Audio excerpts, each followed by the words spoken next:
ಈಗ ಯಾರ ಮೇಲೂ ವಿಶ್ವಾಸ ಇರಿಸಲ್ಲ. ಯಾವಾಗ ಮೊದಲು ರಾಮಕೃಷ್ಣ ಮನೆಯಿಂದ ಹೊರಗೆ ಬರ್ತಾನೋ ಅವನನ್ನು ಸಮೋಹಿತಗೊಳಿಸಿ ಪೇಟ ತಗೊಂಡೋಗ್ತೀನಿ.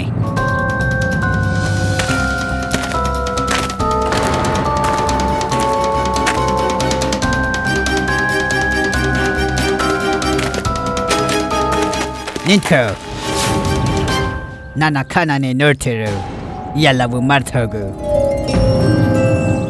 ಎಲ್ಲವೂ ಮೋಸ.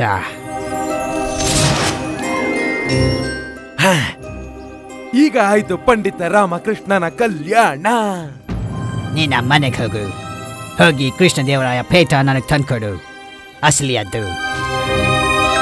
ಅಯ್ಯೋ ಭಗವಂತ, ಮಹಾರಾಜರ ಪೇಟ ಪಂಡಿತ ರಾಮಕೃಷ್ಣನ ಮನೇಲಿದ್ಯಾ? ಅರ್ಧ ರಾತ್ರಿ ಪೂರ್ತಿ ವಿಜಯನಗರ ಮಲ್ಗಿರುವಾಗ ಅದೇ ಸಮಯ ಆ ಪೇಟ ನನಗೆ ತಂದ್ಕೊಡು. ಸ್ಮರಣ ಇರಲಿ, ರಾತ್ರಿಯಲ್ಲೇ ಯಾರು ಎಳದಿರುವಾಗ ನನಗೆ ಪೇಟ ಇಲ್ಲೇ ತಂದ್ಕೊಡು. ಹೋಗು.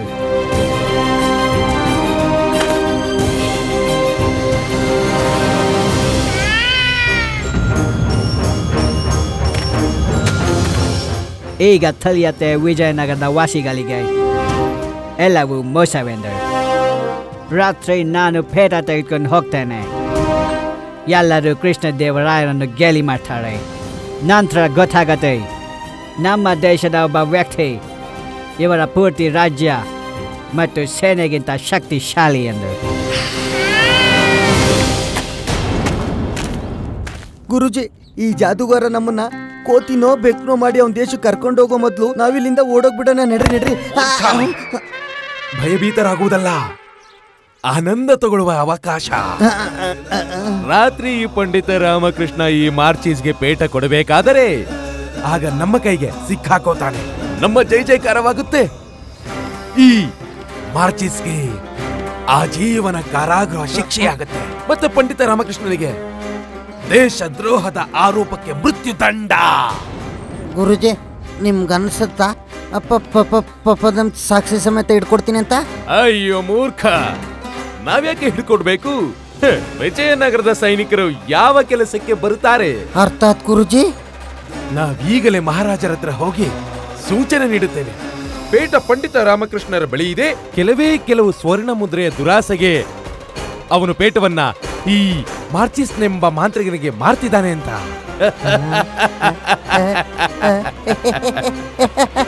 ಪಂಡಿತ ರಾಮಕೃಷ್ಣ ಕಥೆ ಮುಗೀತು.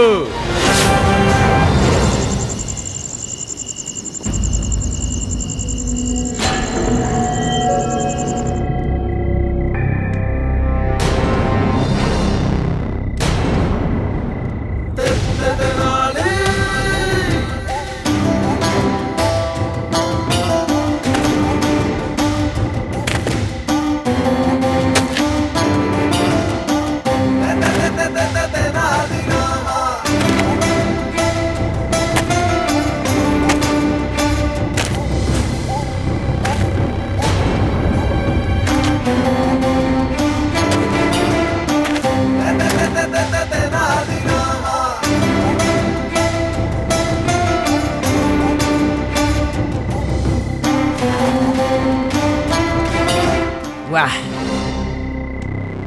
ನಿಜವಾಗಿಯೂ ನೀವು ಮಹಾಮೂರ್ಖರು. ಈ ಮಹಾನಗರದ ಮಹಾಮೂರ್ಖ ಪಂಡಿತ್ ರಾಮಕೃಷ್ಣ, ಧನ್ಯವಾದ.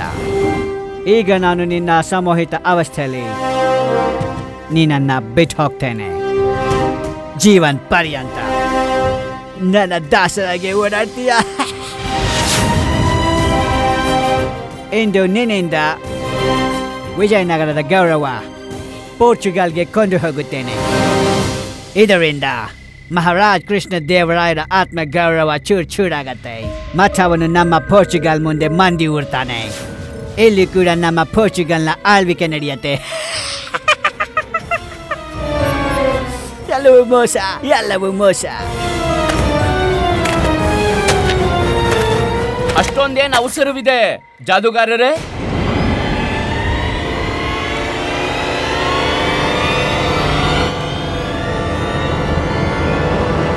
ಜಾದೂಗಾರ ಮಾರ್ಚಿಸ್? ಅಯ್ಯೋ ಅಲ್ಲ, ನಾನು ಹೇಳಲೇಬೇಕಾಗಿದೆ. ಮಾರ್ಕೆಸ್ ದೆ ಪಂಪದೋರ್.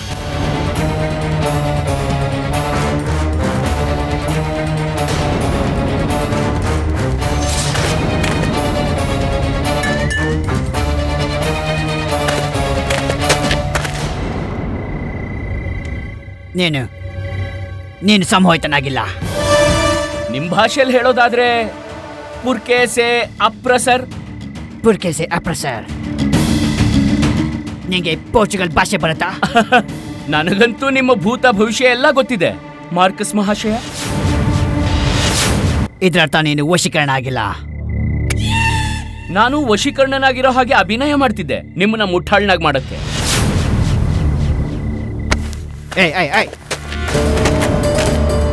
ಮಹಾಮಂತ್ರಿ ನೀವು? ಹೌದು ಮಹಾಶಯ ಮಾರ್ಕಸ್. ಆಹಾ, ತುಂಬಾ ಜಲ್ದಿಯಲ್ಲಿದ್ದಾಗಿದೆ ಮಾರ್ಕಸ್ ಮಹಾಶಯರೇ.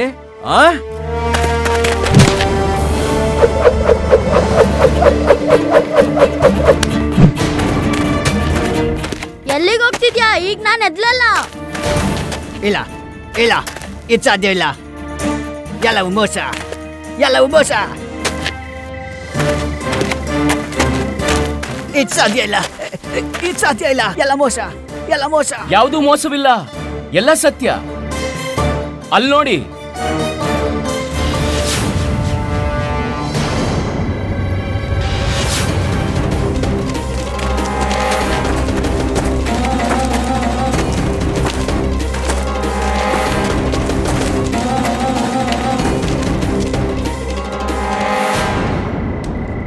ಬಹುಶಃ ನೀವು ಚಿಂತಿತರಾಗಿದ್ದೀರಾ ಮಾರ್ಕಸ್ ದೇ ಪಂಪದೋರ್ ಮಹಾಶಯ.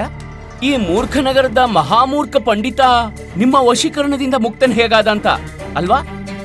ನಾನು ಹೇಳ್ತೀನಿ.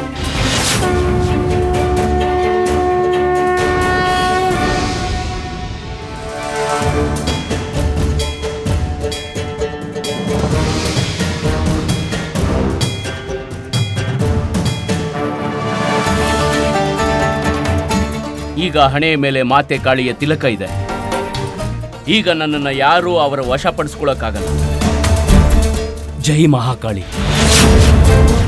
ಇದ್ರ ಅರ್ಥ ನೀನ್ ಯಾವಾಗ್ಲೂ ಸಮೋಹಿತನಾಗಿ ಇರಲಿಲ್ಲ. ಕೇವಲ ನಾಟಕವಾಗಿತ್ತು ನಿಮ್ಮನ್ನ ಮುಟ್ಟಾಳ್ನಾಗ್ ಮಾಡಕ್ಕೆ.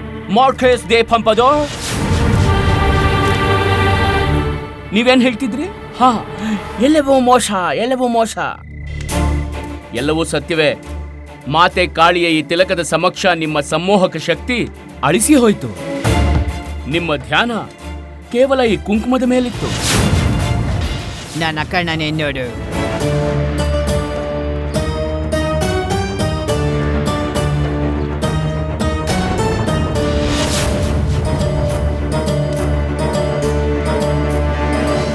ಈಗ ಹೇಳಿ, ಮೂರ್ಖರ ಮಹಾಮಂತ್ರಿ ಯಾರು?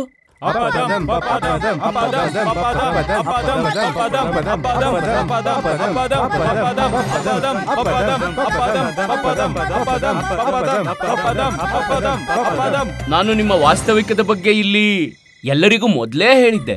ನಿಮ್ಮನ್ನ ಸಿಕ್ಕಾಕ್ಸಕ್ಕೆ ಜಾಲ ಕೂಡ ಹೂಡಿದೆ. ನೀವು ಮಹಾಮೂರ್ಖನ್ ಥರ ಬಂದ್ರಿ, ಜಾಲದಲ್ಲಿ ಸಿಕ್ಕಾಕೊಂಡ್ರಿ. ವಾಸ್ತವಿಕ ಬೇರೆಯೇ ಇದೆ ಜಾದೂಗಾರ ಮಹಾಶಯ. ನೀವೇನ್ ಅನ್ಕೊಂಡ್ರಿ?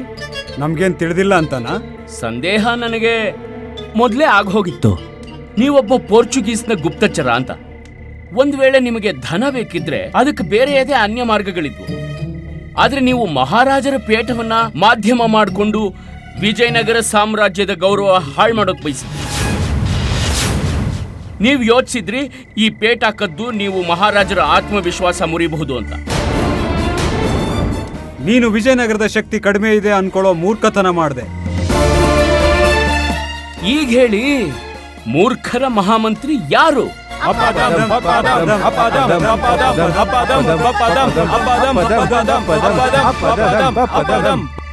ನಿನ್ಗೆ ನನ್ನ ವಶೀಕರಣದ ವಿದ್ಯಾಶಕ್ತಿ ತಿಳಿದಿಲ್ಲ ಪಂಡಿತ್.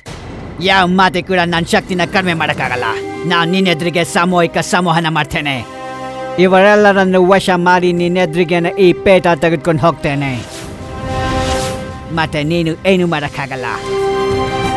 ನನ್ನ ಕಣ್ಣನ್ನೇ ನೋಡ್ತಿರು.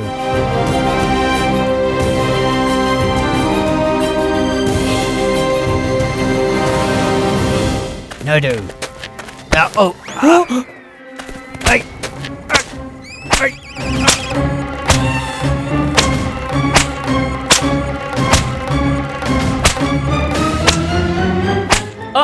ಅಯ್ಯೋ, ಸಾಕು ಸಾಕು ಸಾಕು ಸಾಕು ಸಾಕಮ್ಮ, ಸಾಕು ಸಾಕು ಸಾಕು ಸರಿ ಆಯ್ತು ಆಯ್ತು ಅಮ್ಮ, ಆಯ್ತು ಆಯ್ತು ಅಮ್ಮ.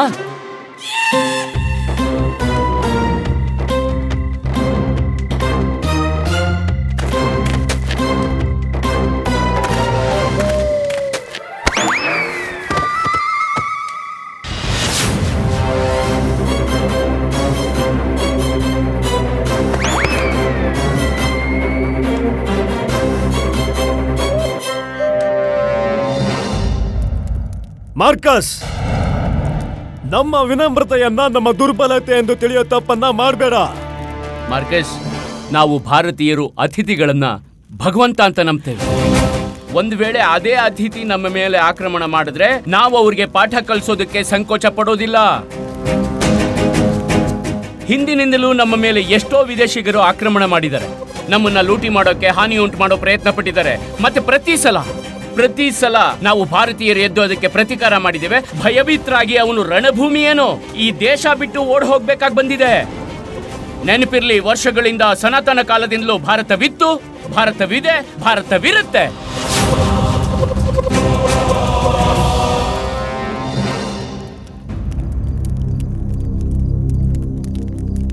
ಇದನ್ನ ನೋಡ್ತಿದ್ದೀರಲ್ಲ, ಇದು ಹುಲಿಯ ಚರ್ಮ. ಹೀಗಿದೆ ನಮ್ಮ ದೇಶ. ನಮ್ಮ ದೇಶದ ಮೇಲೆ ತುಂಬಾ ಆಕ್ರಮಣ ಆಯ್ತು, ಮತ್ತೆ ಇದನ್ನೇ ತಿಳ್ಕೊಂಡ್ರು ಭಾರತ ಸಮಾಪ್ತಿ ಆಯ್ತು ಅಂತ, ದಾಸರಾದ್ರು ಅಂತ. ಖಂಡಿತ ಸತ್ತಿರೋ ಹುಲಿ ಚರ್ಮದ ಹಾಗೆ.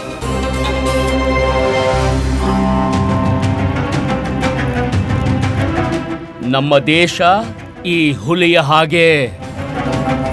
ಭ್ರಮೆಯಲ್ಲಿ ಕೂಡ ಮಲಗಿರೋ ಹುಲಿನ ಕೆಣಕೋದಕ್ಕೆ ಹೋಗ್ಬೇಡ, ಇಲ್ದಿದ್ರೆ ಮೃತ್ಯುನೇ ಪಡಿತೀಯ. ಇದೇ ಸ್ವಭಾವ ನಮ್ಮ ದೇಶದ್ದು.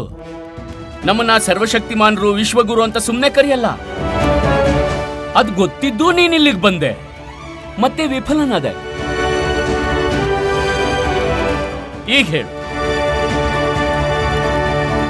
ಯಾರು ಮೂರ್ಖರ ಮಹಾಮಂತ್ರಿ?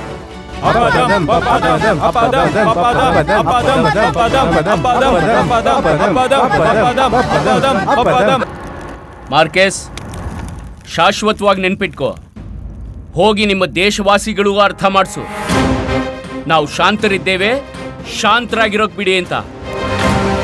ಏಕೆಂದ್ರೆ ಶಾಂತಿಯು ಸಮುದ್ರದ ಕ್ರೋಧದಲ್ಲಿ ಬಂದು ನಿಮ್ಮನ್ನ ಅಪ್ಪಳಿಸಿದ್ರೆ ಸರ್ವನಾಶ ಮಾಡಿಬಿಡುತ್ತೆ. ನಮಗೆ ಹಾಗೆ ಮಾಡೋದಕ್ಕೆ ಕೋಪ ಉಂಟು ಮಾಡಬೇಡ, ನಾವು ಅದನ್ನು ಬಯಸೋದು ಇಲ್ಲ. ನಮಗೆ ಅರ್ಥವೇ ಆಗುತ್ತಿಲ್ಲ ಈ ದೇಶದ ಶತ್ರು ಯಾವಾಗಲೂ ಅವಿತು ಯುದ್ಧವೇಕೆ ಮಾಡುತ್ತಾರೆ ಎಂದು. ಒಂದು ವೇಳೆ ಧೈರ್ಯವಿದ್ದರೆ ಎದುರು ಬಂದು ಹೋರಾಡಬೇಕು. ಒಂದು ವೇಳೆ ಸಾಹಸವಿದ್ದರೆ ನಿಮ್ಮ ಸೇನೆಯನ್ನು ಕರೆದುಕೊಂಡು ಬನ್ನಿ. ಯುದ್ಧ ಕ್ಷೇತ್ರದಲ್ಲಿ ಇದು ನಿರ್ಧಾರವಾಗುತ್ತದೆ ನಾವೇನೆಂಬುದು ಮತ್ತು ನೀವ್ಯಾರೆಂದು. ಸಾಹಸವಿದೆಯೇ?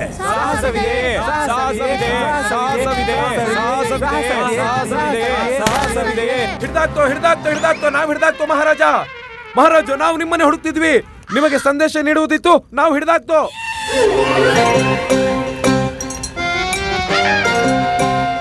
ಏನ್ ಹಿಡಿದಾಕಿದ್ರಿ ಗುರುವರ್ಯ? ಅವರನ್ನ ಹಿಡ್ದಾಕ್ತೋ ಮಹಾರಾಜ, ನಾವು ರಹಸ್ಯ ಬಯಲು ಮಾಡಿದೋ.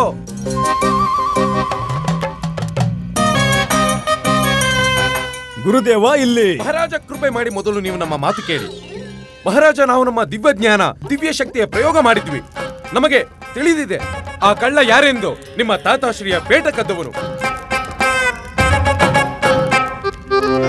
ಮಣಿ, ಹಿಡಿ ಆ ಕಳ್ಳನನ್ನ, ಪೇಟ ನಮ್ಮ ಬಳಿ ತೆಗೆದುಕೊಂಡು ಬಾ. ಗುರುವರ್ಯ,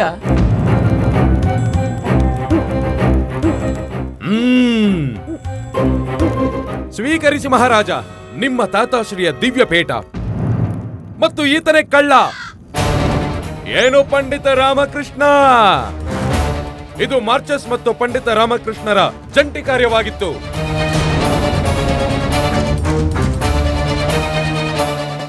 ನೀವು ರಾಜ್ಯದ ರಹಸ್ಯವನ್ನೇ ಬೇರೆಯವರಿಗೆ ನೀಡಿದ್ದೀರಾ? ಮಹಾರಾಜ, ಏರಿಸಿ ಪಂಡಿತ ರಾಮಕೃಷ್ಣನನ್ನು ನೇಣಿಗೆ. ಸೈನಿಕರೇ, ಹಿಡಿಯಿರಿ ಪಂಡಿತ ರಾಮಕೃಷ್ಣನನ್ನ. ನಿಮ್ಮ ಭುಜದ ಮೇಲೆ ಹೊತ್ತುಕೊಳ್ಳಿ ಮತ್ತು ಜೈ ಜೈಕಾರ ಹೇಳಿರಿ ಇವರಿಗೆ. ಪಂಡಿತ ರಾಮಕೃಷ್ಣರಿಗೆ, ಪಂಡಿತ ರಾಮಕೃಷ್ಣರಿಗೆ. ಪಂಡಿತ ರಾಮಕೃಷ್ಣರಿಗೆ, ರಾಮಕೃಷ್ಣರಿಗೆ, ಪಂಡಿತ ರಾಮಕೃಷ್ಣರಿಗೆ.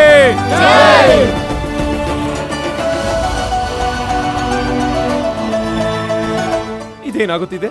ಹೇಗಾಯಿತು? ಗುರುಜಿ, ಪಂಡಿತ್ ರಾಮಕೃಷ್ಣ ಮತ್ತೆ ನಿಮ್ಗೇನೆ ಮಣ್ಮುಗಿಸಿದಾನೆ.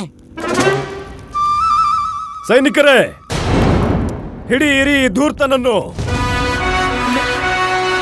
ಮಹಾಮಂತ್ರಿ, ಮಹಾರಾಜ, ಇವನ ಒಂದು ಕಣ್ಣನ್ನು ಕಿತ್ತ ಹಾಕಿ ಹಿಂದಿನಿಂದ ಈತ ಯಾರನ್ನು ಸಮೋಹಿತಗೊಳಿಸಬಾರದಂತೆ. ಮಹಾರಾಜ್, ನನ್ನ ಕ್ಷಮಿಸ್ಬಿಡಿ. ನೀನು ದಯೆಗೆ ಯೋಗ್ಯನಲ್ಲ ಮಾರ್ಕಸ್. ಮಹಾರಾಜ್ ಪ್ಲೀಸ್, ನನ್ನ ಕ್ಷಮಿಸಿ. ಮಹಾರಾಜ್, ಎಲ್ಲವೂ ಮೋಸ, ಎಲ್ಲರೂ ಮೋಸಗಾರರು.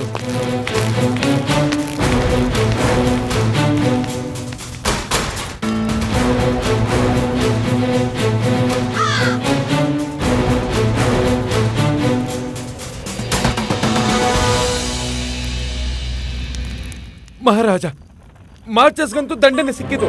ಆದರೆ ಈ ಪಂಡಿತ ರಾಮಕೃಷ್ಣರಿಗೇನು?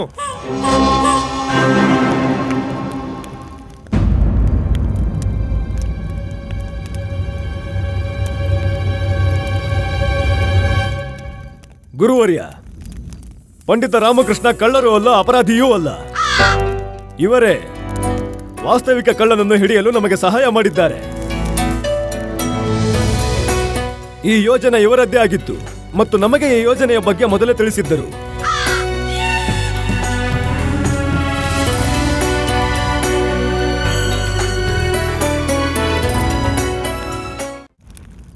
ಮಹಾರಾಜ, ನಾನು ನಿಮ್ಗೇನೋ ಹೇಳಬೇಕು.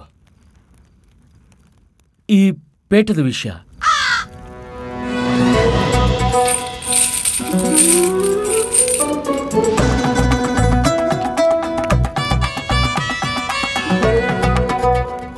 ಮಹಾರಾಜ, ಮೊದಲನೇ ಸಲ ಈ ಪೇಟವನ್ನ ನನ್ನ ಕೈಗೆ ತಗೊಂಡು ನನಗೆ ಅದೇ ದಿನ ಇದರ ಧ್ವನಿ ಕೇಳಿಸ್ತು.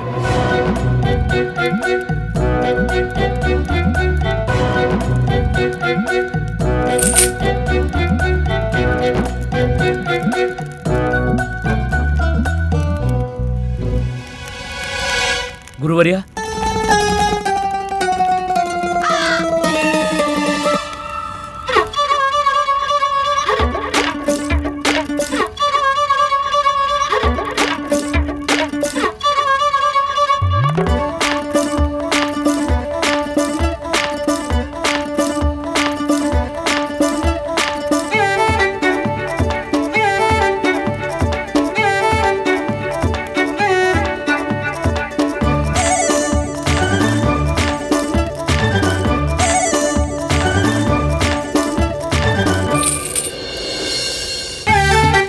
ಮಹಾರಾಜ, ನಿಮ್ಮ ತಾತಾಶ್ರೀ ಅತ್ಯಂತ ಚತುರ ವ್ಯಕ್ತಿಯಾಗಿದ್ರು. ಅವರು ಬಹುಮೂಲ್ಯ ರತ್ನವನ್ನು ಈ ಪೇಟದಲ್ಲಿ ಅವಿಸಿ ಇರಿಸಿದ್ರು. ಇದನ್ನ ಯಾರು ಎಂದು ಕಳ್ತನ ಮಾಡಬಾರದು ಅಂತ. ಕೆಟ್ಟ ಸಮಯ ಬಂದಾಗ ಇದರ ಸರಿಯಾದ ಉಪಯೋಗವಾಗಲೆಂದು ನಾನು ನಿಮ್ಮಲ್ಲಿ ವಿನಂತಿಸಿಕೊಳ್ತೇನೆ ಮಹಾರಾಜ. ನೀವು ಈ ಪೇಟವನ್ನ ಸರಿಯಾದ ರೀತಿಯಲ್ಲಿ ಇರಿಸಿ, ಏಕೆಂದ್ರೆ ಇದು ಮತ್ತೆ ಕಳ್ಳತನವಾಗಿದಿರ್ಲಿ, ಮತ್ತೆ ನಾನು ಪದೇ ಪದೇ ನೇಣಿನಿಂದ ಉಳಿಯುವಂತಾಗುತ್ತೆ.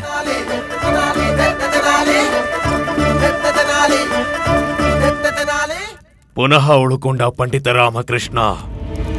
ಭಾಗ್ಯ ಚೆನ್ನಾಗಿದೆ ಈತನದು, ಆದರೆ ಎಲ್ಲಿಯವರೆಗೆ ಭಾಗ್ಯ ಜೊತೆಯಾಗಿರುತ್ತೆ? ಇದನ್ನು ತೆಗೆದುಕೊಳ್ಳಿ ರಾಮಕೃಷ್ಣ, ನಿಮ್ಮ ಚತುರತೆಗೆ ಪುರಸ್ಕಾರ.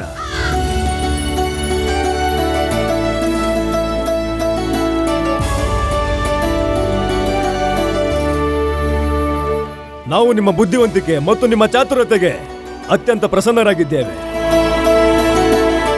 ಧನ್ಯವಾದ ಮಹಾರಾಜ. ಪಂಡಿತ ರಾಮಕೃಷ್ಣರಿಗೆ, ಪಂಡಿತ ರಾಮಕೃಷ್ಣರಿಗೆ, ಪಂಡಿತ ರಾಮಕೃಷ್ಣರಿಗೆ, ಪಂಡಿತ ರಾಮಕೃಷ್ಣರಿಗೆ.